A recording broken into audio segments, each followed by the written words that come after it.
So the first thing that I want to touch on is measuring what matters. So I think Melissa did a great job in terms of the tips of providing the underlying foundation. We know that there are all these different stakeholder groups that we need to engage with and consider. But then how do we turn that into action? How do we identify what matters most, and how do we define success for our school district, for instance? So consider the metrics you're currently tracking, where the gaps are in your community, and are you really getting the full story of what's happening in your district across all those different groups that we mentioned? Now, in recent years, we've seen a shift in how success is defined in public schools.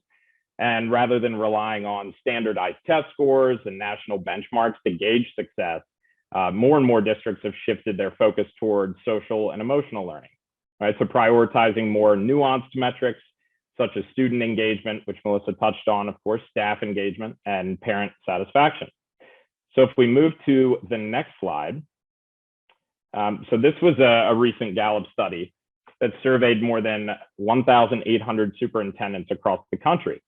And the findings were very interesting. What it found was only 9% of superintendents surveyed indicated that standardized test scores were very important in measuring the effectiveness of a public school. Right? So that's a very low number. On the other hand, 91% considered student engagement to be very important in determining the success of a school. And so you also heard Melissa touch on, I mentioned student engagement.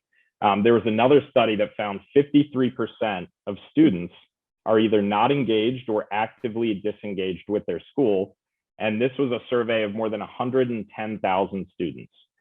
Right? So this may or may not be the case in your district, but as you look to determine what metrics matter the most to you and how success should be defined in your district, these are some things to consider.